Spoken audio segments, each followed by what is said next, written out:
L'activité d'aujourd'hui, c'est la réunion de coordination régionale du troisième trimestre de 2022.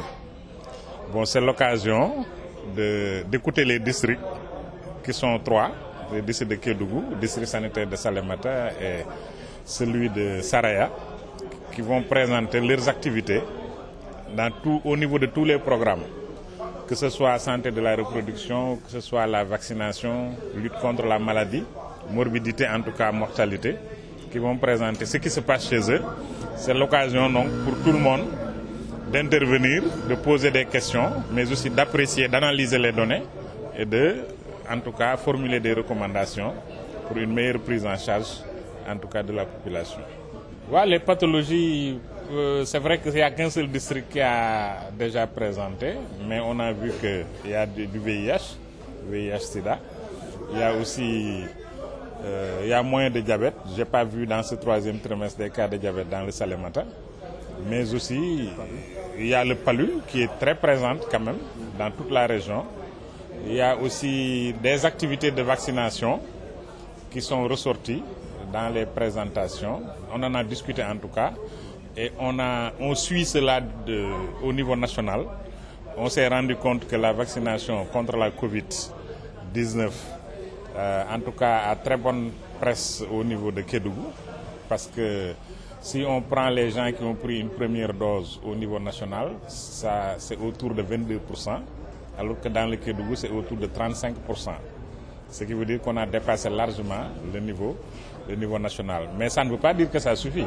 Il faut que les gens acceptent de se vacciner, de se faire vacciner, parce que tout simplement, la maladie est en cours, en tout cas, de route. Actuellement, en Chine, ça fait un tabac, en Europe aussi. Donc, il faut nous qu'on se prépare. Maintenant, si on prend les gens qui sont complètement vaccinés, c'est-à-dire qui ont reçu 2 doses, la région de Kédougou est à 18%, là où le niveau national est à 14%. Ce qui veut dire qu'actuellement, on est à la 3e position au niveau national et 2e position au niveau national par rapport à la première dose. Pour le paludisme, c'est aussi lié au faciès épidémiologique de Kédougou.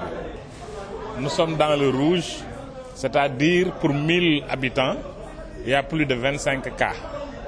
C'est pour cela que c'est difficile. Mais les interventions de l'État sont en cours. Il y a la distribution de moustiquaires imprégnés. Mais est-ce que tout le monde accroche ces moustiquaires la nuit? Il y a aussi, en tout cas, l'aspersion intradomiciliaire, quelque part peut-être dans le Saraya. Le TPI, c'est-à-dire le traitement intermittent chez la femme enceinte. Tout ça, c'est des interventions qui peuvent concourir à la diminution des cas et à leur prise en charge. Il y a la CPS aussi, la chimioprophylaxie chez les enfants jusqu'à 10 ans. Et ça a quand même totalement diminué les cas au niveau de cette tranche d'âge. Mais l'analyse des données montre que les cas peut-être se sont déplacés vers, en tout cas, la tranche d'âge qui est supérieure, c'est-à-dire de 10 vers 14 ans.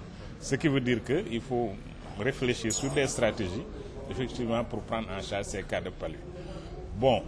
Les cas de palu aussi sont beaucoup plus accentués par le fait qu'il y a beaucoup de gens qui se déplacent, qui ne sont pas encore sensibilisés, qui viennent d'ailleurs et qui viennent donc au niveau de nos districts sanitaires. Et ce n'est pas facile de mettre la main sur eux. De même que la vaccination. La vaccination, on peut vacciner des gens, mais il y a d'autres populations qui viennent avec leurs enfants qui n'ont pas de dose, c'est-à-dire qui n'ont jamais été vaccinés. C'est le cas de la rougeole. C'est le cas peut-être aussi, à part la rougeole, il y a d'autres épidémies dans la région. Crimée-Congo, il y a aussi, en tout cas, beaucoup de pathologies. C'est pour cela que d'ailleurs l'Institut Pasteur s'est installé pour lutter contre ces pathologies. Donc ici, vraiment, c'est une zone de santé publique. Et si on continue, en tout cas, les actions qu'on y mène à travers les efforts de l'État, je pense qu'on viendra à bout de ces pathologies.